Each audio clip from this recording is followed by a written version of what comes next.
The Joyful Friar podcast is made possible by the generous support of our friends.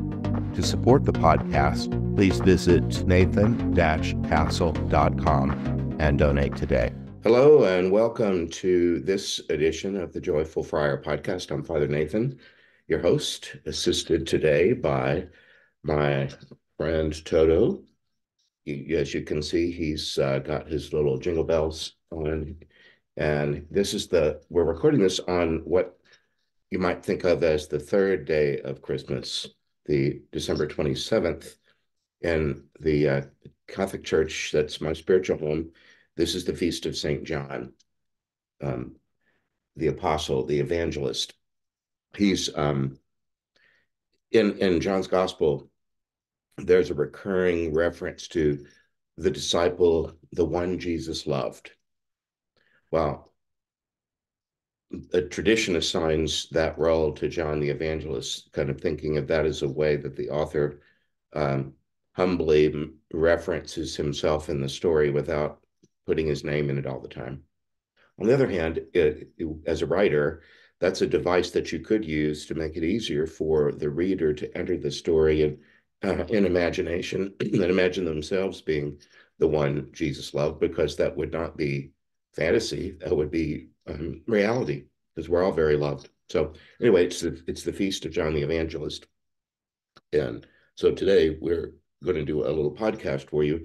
But I was in my little morning prayer, I was looking at the readings for today, and there's some of my favorites. For those of you that are haven't been trained in a religious tradition or whatnot, in the IANS world that I live in, International Association for Near-Death Studies, there are lots of people who have experiences of one kind or another, and many of them talk about being light beings.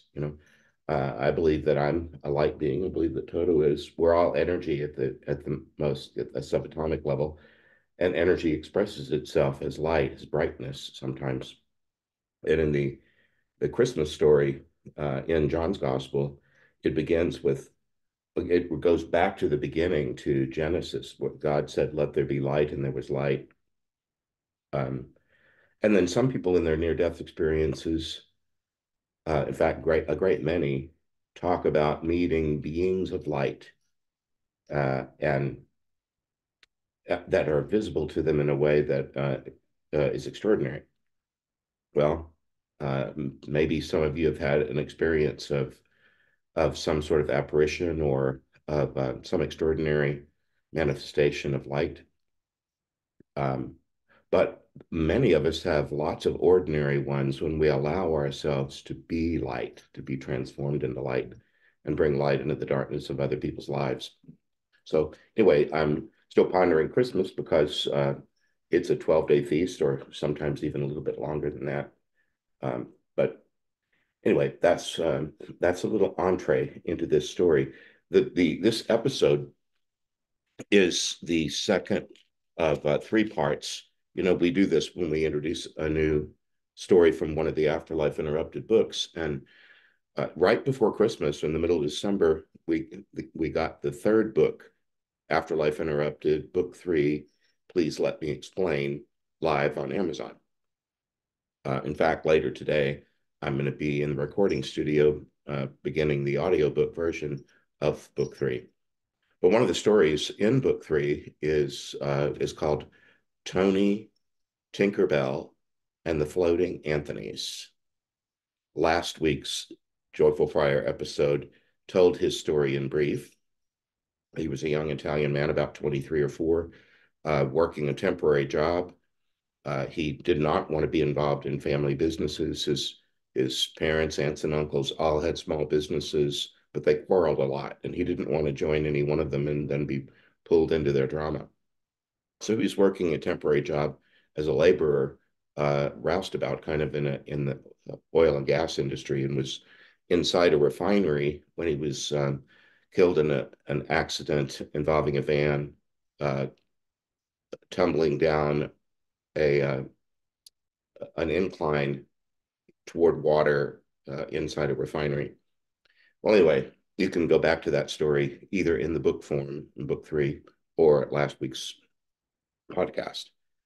So I told the story, and this time I want to go into what I call compassionate response to his stories. Not very many people have heard the story because it's relatively new, but as they do, um, I'm sure that I'll get uh, you know listener and viewer feedback. But already, um, I was thinking about one of the parts of compassionate response. Compassion means to suffer with. And some of you in my listening and viewing audience or reading audience are attracted to this kind of material because of suffering in your own life, perhaps the loss of loved ones, sometimes suddenly. That's particularly acutely felt by parents whose children die before they do. That always seems so outside the natural order of things. And of course, Anthony did die suddenly at about 23 or 4. And but the way he described his death uh, might help you. I hope it does. One thing that he mentioned that recurs a lot is that even though he died violently, he had a sense of humor about it. Do you love anybody who has died who had a great sense of humor? My dad did. And at his funeral, there was a lot of laughter, at least at the funeral part. Uh, People, he was a practical joker, and people got on a roll. Someone mentioned one of his jokes, and that reminded somebody else of a different one. And there was a lot of laughter all throughout the room. If you know somebody who has died and whose absence you feel painfully, I hope you'll keep in mind that when we move along, our personalities go with us. And the fact that somebody died in a tragic way doesn't necessarily mean that their sense of humor died. They had sometimes they were referred to their violent death as a very bad day, and then they go on. And maybe they can even find irony or humor in the odd circumstance in which they died. In fact, that Tony did that. You can go refer back to last week's podcast about how he thought of himself as in a comics uh, uh, with everything happening at once. So um, he was spared pain at the end. He mentioned, my death would have appeared to be painful to the people who mourned me, but in fact, he said, my guardian angel, whom he named Tinkerbell, did a really great job of pulling me out of that violent circumstance before I could really feel pain. He was out of body when his body suffered death. Right. He was trying the best he could to explain it, but he said Tinkerbell got me out of there in a hurry, sat me down on the side of the road, and said, "You can look over there if you want, but you don't have to. Your body carried you through a great many things, but it couldn't carry you through that. You understand? You're over here and you're safe with me." Um, and he said, "Of course, yes, I do." So one of the things I appreciate about Tony that might help you in your own grief or anticipating what our own deaths might be like is Tony was adaptable in the moment. When his guardian, Tinkerbell, said to him, he named him that, but said to him, "Do you understand that you're here with me and you're safe?" Well, he did. And he didn't, it was just, it was a plain fact. And so he adapted and said, "Yes, I do understand." And his guardian said, "Well, stay right here until you say the word." And then Tony thought, why would I want to sit on the side of the road inside a refinery if I have a better offer? So he took the better offer. It didn't take him long to do that. He just adapted to his present moment. Sometimes, have you heard the phrase situational awareness? It's often used in trainings about personal safety. One of the ways to not be situationally aware is to step into a crosswalk wearing earbuds, listening to music. You're not paying attention to the sounds of traffic and so on. I see it around the University of Arizona where I live.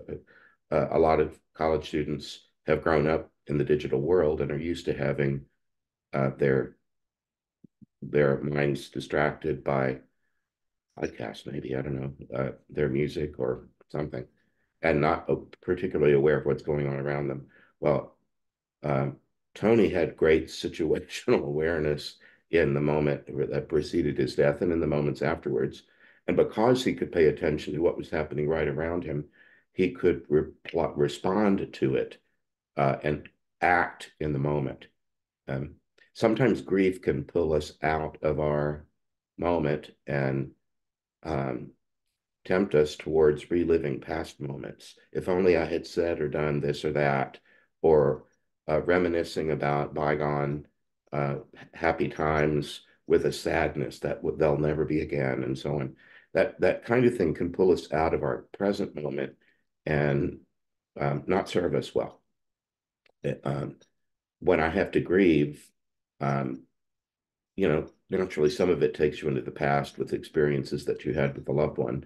But I try not to lose track of my situation, my present moment, because I do believe there are new graces, new blessings to be had in the present moment that I will miss if I'm only ruminating over past things.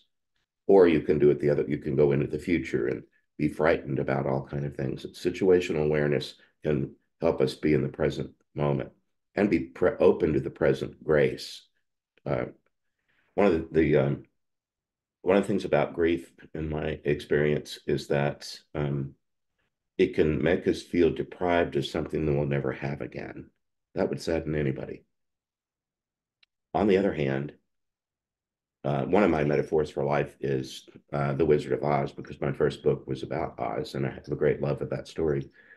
If you just follow the path, if you will consistently put one foot in front of the next and be open to the next experience along the road, you never know. You come to a crossroads with a stranger who's a scarecrow whom you've never met, and within a couple of minutes' time, you're new companions, and he's traveling along with you, and there's a friendship budding. Same thing, you move in that story. You meet the Tin Man and the Lion, and before long, you have a community of unlikely people and people very dissimilar from one another that you would have never expected would be a part of your life. If you're just open to the adventure, I found that you can end up having a really creative life, and you don't necessarily have to mourn the absence of uh, Uncle Henry and Auntie Em constantly. That certainly in Dorothy's story was a recurring theme, but it didn't blind her to the fact that there were new people to love and new people to serve, new adventures to have. Anyway, I think Tony had such a spirit. He manifested that he was quite ready to meet new people. He he called his guardian angel Tinkerbell because of the beginning of Walt Disney's Wonderful World of Color.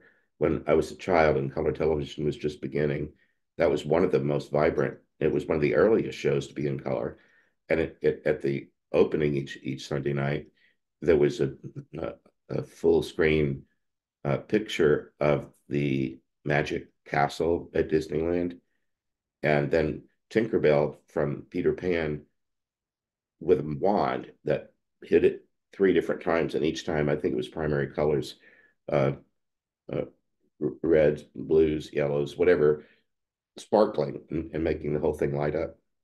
Anyway, he had that image in his head, and he said all these angels flit about, but this one feels uncommonly joyful, and anyway, he just named her Tinker. I can hardly even say it. Tinkerbell. There we go. Um, so anyway, I think that's in a compassionate response that Tony offers is just try to stay in the present moment and deal with whatever's in front of you, even if it's your violent death. There's still a next moment and a next moment and a next moment. Try to stay in those next moments if you can. One way I think about when I'm tempted in grief to feel deep sadness because something I experienced with a loved one I'll never have again, um, or sometimes I'm not very prone to this, but sometimes people feel like life has passed them by and they never got to do something that was important to them.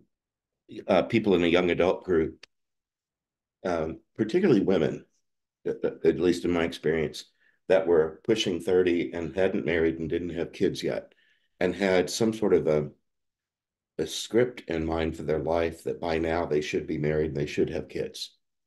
And and then sometimes as they got older to into their 30s, there would be a frustration and sadness that they were missing out on something essential to their happiness. But we're all, it's one life to the customer. We can't live each other's lives. But I was at least involved in their life to the point that they were sharing their sadness with me. And I just try to encourage them to say, none of us knows the course of our life, and to try to be grateful for the gifts of the present moment, and to receive love, magnify love, give love, serve others, and let that be enough, and be grateful for what comes, and try not to be uh, sad about what hasn't come. One can also live in joyful hope that maybe the hoped for thing will come.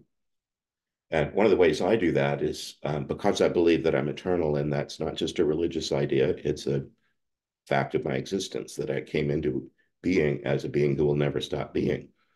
That if there are things that I didn't get to experience in this brief lifetime, and they stay important to me in eternity, who I don't know whether they will or not, but if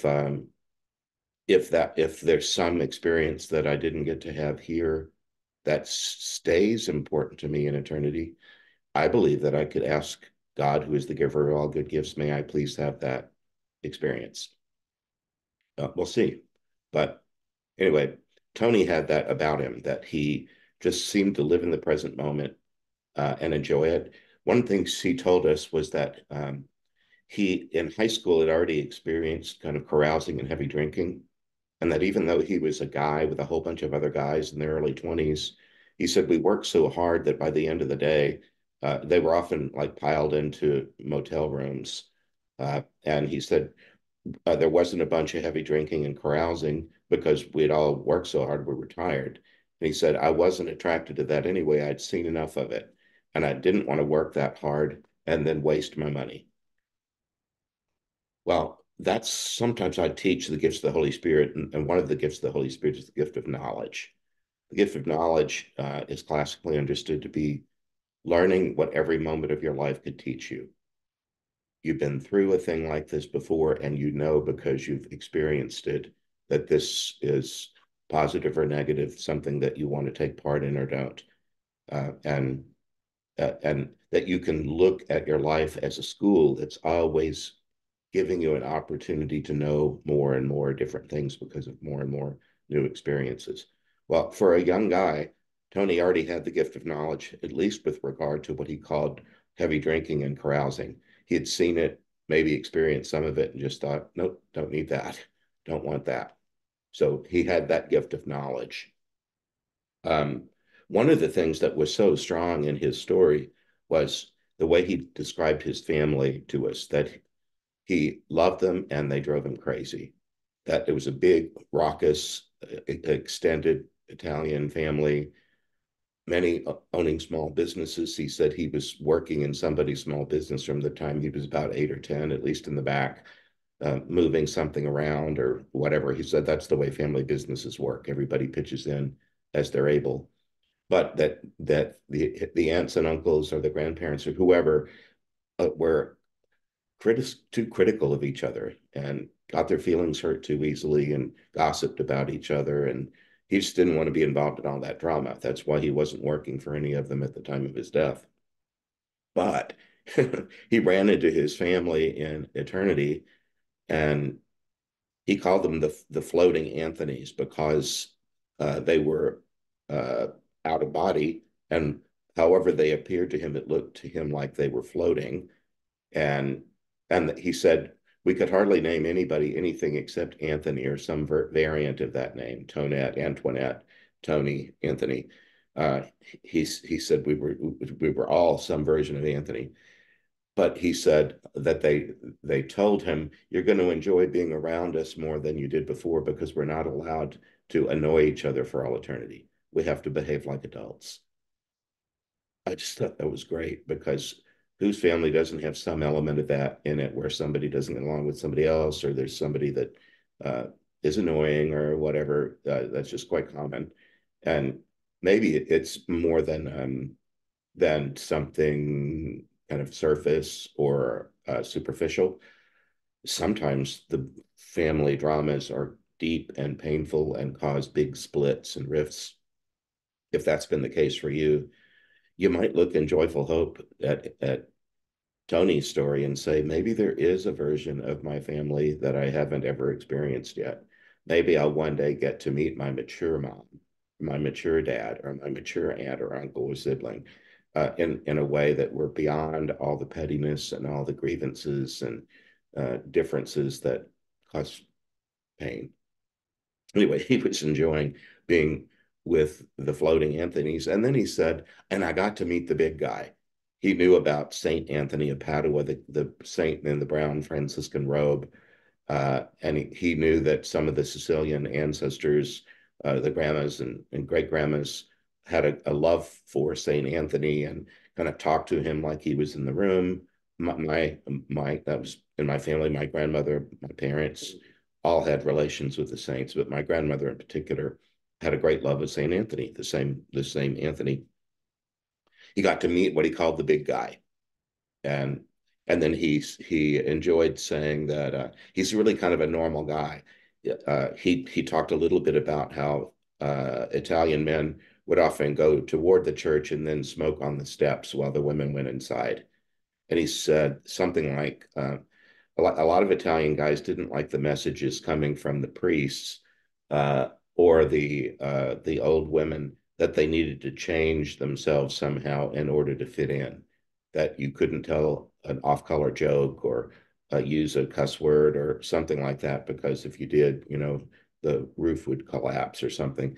He said that Anthony showed him that he was kind of a regular guy. He said it's not like he was hiding some crazy wild side, but that he just let me know and showed me that he was really kind of normal and fun to be around. And so that if that's not a part of your life already, I just grew up with it. It seems so natural to me. But if you don't have a relationship with any of the holy ones, any of the saints, the angels, one's own ancestors, that can be a part of your life if you want it to be. That would not be for this episode. That would be for more spiritual practice. But I'm constantly, if that might be a stretch, but at least daily, many times a day, thinking of one of the saints or the angels or of one of my deceased loved ones and talking to them. That's just part of the way I go about my day. One thing I really liked about uh, Tony is the idea of no regrets. Um, he mentioned that he had died with a bunch of other young men and he didn't go with them. He said, maybe it works that way somehow. It just didn't for me. But he compared himself to other young people who die suddenly and said, at least I wasn't married. At least I didn't leave small children. That what I went through might have been harder for some of the other guys that died in the same accident or other people that die young. He said, at least I wasn't married, at least I didn't have kids. Uh, he just tried to contextualize his experience and say it could have been worse. What could have been worse than dying in a van that could have burst into flames or drowned you in a nasty water inside a refinery?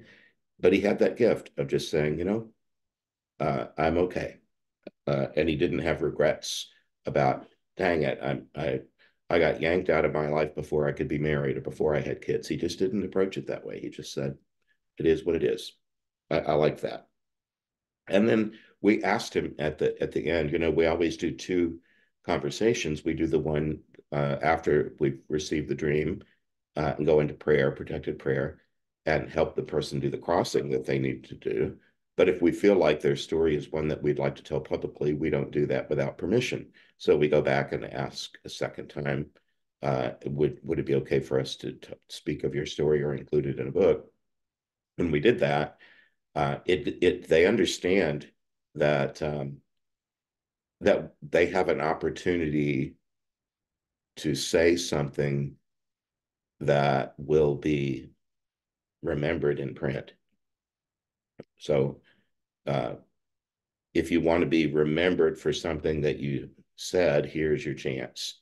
Well, and because this is in the third book, many of them have accessed the previous books of the people that were in them, and they've done a little study.